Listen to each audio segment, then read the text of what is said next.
Oi, sexto ano, tudo bom?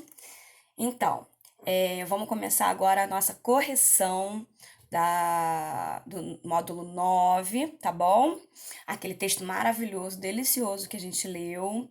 E assim, é, eu só de pensar que pode ter alguém, né, alguns alunos que estão fazendo corpo mole e não estão fazendo os exercícios, né, comprometidos e tal, isso dá uma tristeza, porque a gente faz tudo com tanto carinho para vocês. Eu espero realmente que esse meu sexto ano, que é muito fofo, muito delicinha, que estejam todos participando, né? Eu quero ver comentários. Eu pouco vejo os comentários lá no YouTube, né? Eu peço para vocês fazerem, para falarem comigo, dizerem como estão, e quase ninguém retorna. Parece que ninguém viu minha aula. Parece que tô falando pro vento. Cadê? Quero mais participação de vocês, tá? Então vamos lá. Abre aí o livro, tem a questão número 1, eu vou ler pergunta e resposta. Sempre lembrando, né, que a sua resposta não precisa necessariamente estar igualzinha da tia. Se quiser, se estiver falando a mesma coisa com outras palavras, beleza, tá bom? Não tem problema, tá ótimo, tá lindo, maravilhoso, tá? E também não esquece que a tia sempre deixa, né, um arquivo com as respostas digitalizadas, ou seja, elas escritinhas para vocês, para quem perde alguma coisa, ou gosta de copiar e tal, ou não soube fazer alguma questão, e às vezes no vídeo fica ruim realmente de copiar a resposta, aí é melhor lá, tá bom? Então vamos lá. Diz assim: leia novamente o conto Entre Leão e Unicórnio e cite um acontecimento presente nele que o torna exatamente uma narrativa fantástica. Né? O fantástico é aquilo que não pode acontecer no nosso mundo real, da nossa realidade. Então, assim, a presença de um leão visitando o sono da rainha, né? Vigiando, na verdade. O quarto do rei ter sido invadido por beija-flores e abelhas. Isso não é comum. Embora um beija-flor poderia até acontecer, né? Seria lindo. Imagina você ver entrar no seu quarto um beija-flor. Mas como foi, né? Aquela cena, daquele jeitinho, só no Fantástico mesmo. A rainha ter tido sonhos doces, né, e floridos, um unicórnio azul que levava o rei para galopar durante o sono da rainha. Então isso tudo aí é muito fantástico, né, fantasioso. Bom, número 2. O acontecimento citado por você na questão anterior comprova que esse texto apresenta verossimilhança interna ou externa. Justifique sua resposta. É, Então, ah, por exemplo, né? É uma narrativa fantástica, né? Comprova que há nele uma verossimilhança interna, visto que são fatos que não se alinham às leis que regem o mundo real, que só fazem sentido ali dentro daquele contexto criado pela autora. Então, o fato de ter um unicórnio, né? Que é uma coisa que a gente sabe que não existe na nossa realidade. Ter ali, por que que eu aceito aquilo como uma verdade, né, dentro daquela narrativa? Porque exatamente ali dentro, sabendo que eu estou lendo um texto ficcional, eu posso ter o que eu quiser, né, dentro daquele contexto de maravilhoso, tá bom? Agora vamos aqui para número 3, onde diz o seguinte: seres irreais, que não são reais, ajudam a compor o enredo de uma narrativa maravilhosa. Como o leão e o unicórnio azul participam do enredo desse texto, né? Como que o leão e o unicórnio participam? Bom, o leão era o guardião do sono da rainha e permanecia na porta de entrada de seus sonhos, não deixando ninguém sair ou entrar. E o unicórnio era a montada da imaginação da rainha e levava seus sonhos a lugares aos quais ela não tinha acesso, né? Onde não era possível para ela, tá bom? Agora vamos lá para a questão número 4, onde diz o seguinte: uma das características de uma história fantástica é o tratamento que os personagens dão a fatos inexplicáveis. Para eles, o sobrenatural muitas vezes é visto com normalidade. Identifique no texto como isso acontece por meio da análise das ações do rei. Bom, é o seguinte: o rei se surpreende com a presença do leão, que guarda o sono da rainha, mas não se assusta. Quando viu o unicórnio pela primeira vez, ficou perplexo, mas na segunda montou nele e partiu galopeando aí pelo reino lá e tal. Então, é assim que a gente vê a normalidade do sobrenatural dentro, né, dessas histórias. Número 5. Vamos lá. A fim de acabar com as noites de aventura do rei, a rainha traça um plano a ser realizado com a ajuda de uma de suas damas de companhia. Que plano era esse? Tá, é uma primeira pergunta. E ele se concretizou como ela esperava? É a segunda perguntinha, tá bom? Então, e você precisa não só falar, mas justificar a sua resposta. Bom, a primeira pergunta é a seguinte: para que o rei deixasse. O plano era que o rei deixasse de galopar no unicórnio azul todas as noites, e era preciso que a dama de companhia da rainha costurasse as patas do leão, e assim ele voltasse a proteger o seu sono, né? Mas o plano da rainha não se concretizou como ela esperava, pois a dama de companhia adormeceu. Quando acordou e costurou as patas do animal, o rei já havia sido levado pelo unicórnio e não pôde voltar do sono, tá? Vamos lá.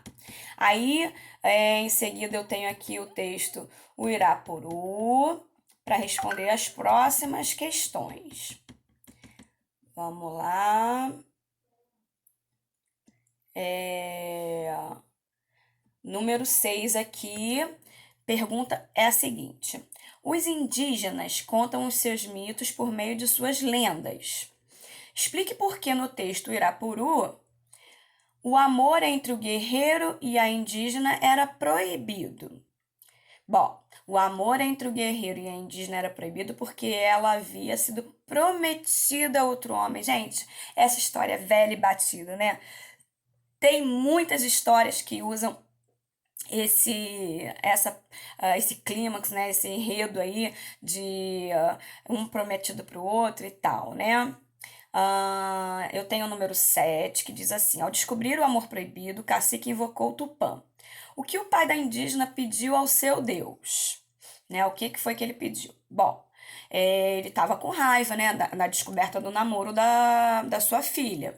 Então ele pediu, o cacique, ele pediu para que o Tupã, né, o deus dele, transformasse o guerreiro em um pássaro que passasse o restante da vida voando pelas matas, né? Essa questão de amor proibido, né? Eu lembro logo de Romeu e Julieta, que é o mais clássico. Vamos lá. Que não tem nada a ver com lenda, tá, gente? Pelo amor de Deus. Só é uma história que tem essa questão do amor proibido. Bom, número 8. O pássaro, o irapuru, é, segundo o texto, muito respeitado pelos indígenas. Explique por que ele é respeitado pelos indígenas. Bom, porque, segundo a lenda, ele canta de forma muito bela, né? E o seu amor, tornando-se assim um símbolo mágico de felicidade, né? Todo aquele amor que ele tinha, ele canta, né? Um pássaro que canta amor. Olha que delícia, né? Então, ele é respeitado por isso, porque ouvir esse pássaro, no caso, traz felicidade. Bem que a gente está precisando de um pássaro desse na nossa realidade atual, né? Essa pandemia deixando todo mundo doidinho. Bom, as lendas também podem ser consideradas narrativas fantásticas. Que fato extraordinário é apresentado no texto? Uma coisa extraordinária, é uma coisa que a gente não pode encontrar na nossa vida real, tá bom?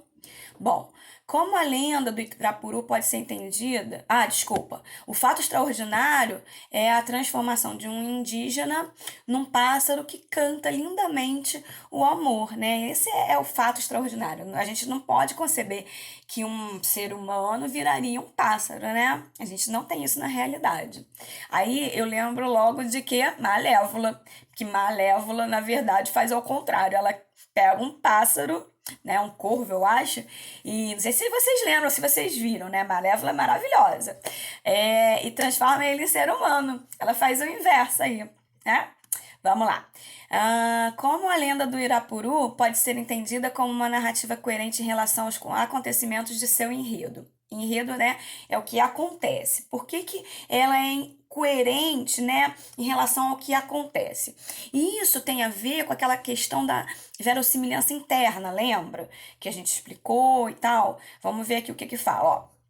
O fato sobrenatural dessa lenda, a transformação de um indígena em um pássaro, pode ser explicado levando-se em consideração ter sido realizado por um deus que detém esse poder. Então, como eu tenho ali uma narrativa, onde eu tenho uma lenda, né, e que a gente sabe que pode surgir coisas fantásticas, né, a gente aceita quando a gente vê uma lenda, lê uma lenda, é diferente de eu ler uma notícia, eu sei que numa notícia não tem coisas maravilhosas, seres, né, mágicos, nada disso. Mas quando eu leio uma lenda, eu aceito isso. E como um deus, né, foi citado, a gente sabe que um deus poderia tudo. E aí ele transforma, faz essa transformação, tá bom?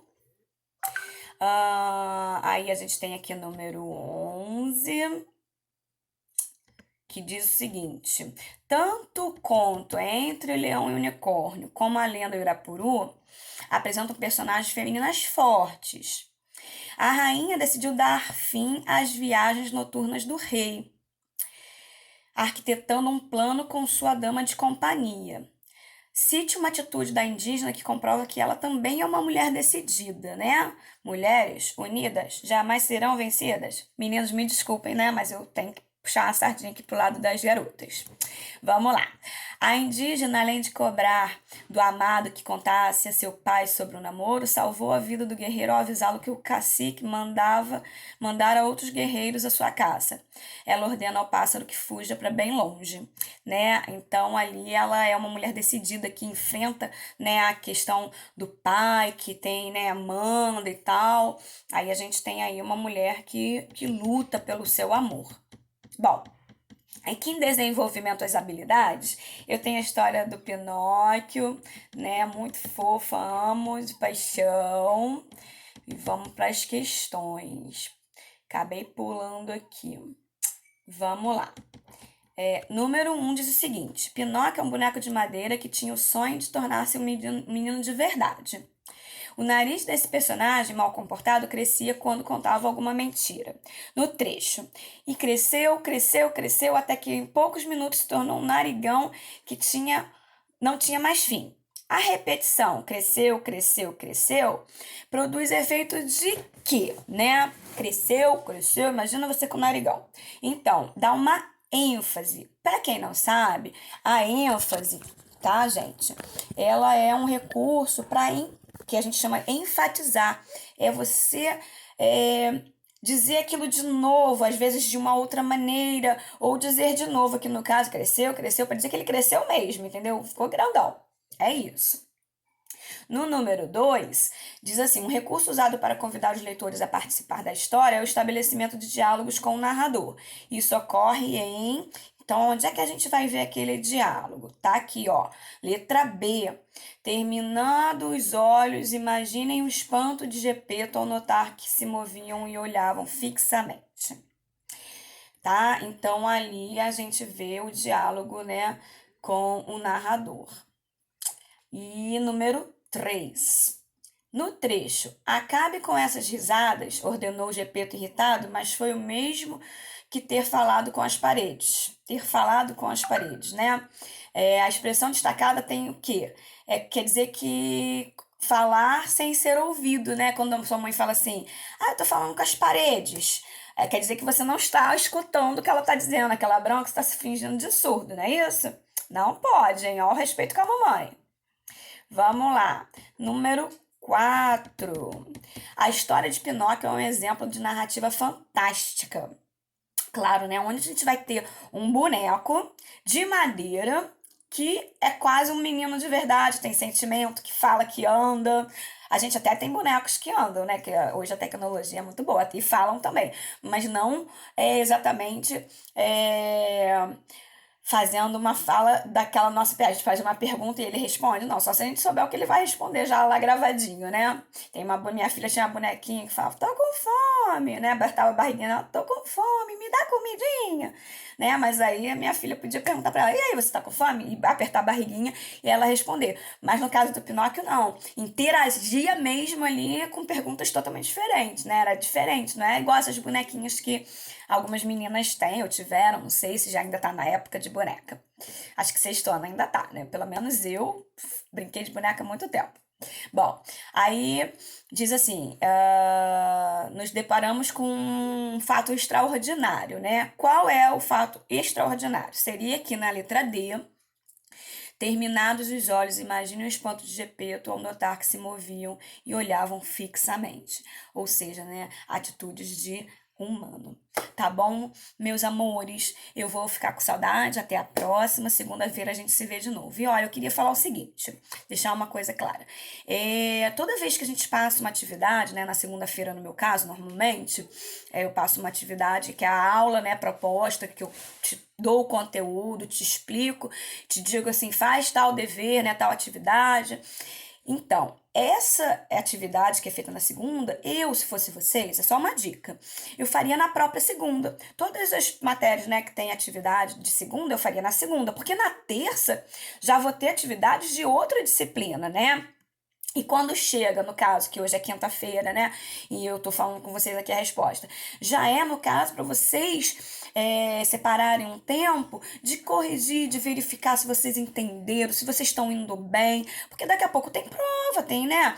Vai ter avaliação. E aí, como é que vai ser se vocês não estiverem se avaliando, se autoavaliando e vendo se vocês estão indo bem e fazendo perguntas pra gente, né? Se for o caso de não ter entendido, se alguma coisa não ficar bem entendido. Tudo bem? Vamos combinar isso então? Vamos fazer cada atividade do seu dia. Eu tenho uma filha também que é estudante e eu falo isso para ela. Aquela aula daquele dia, os deveres passados naquele dia, são feitos naquele dia, porque no outro dia tem outras atividades esperando, né? Outras coisas. E o sábado e domingo? Sábado e domingo é para vocês aproveitarem, né? Para vocês curtirem a família, relaxar um pouquinho, tá bem? Eu acho que é uma boa dica. Fica com Deus.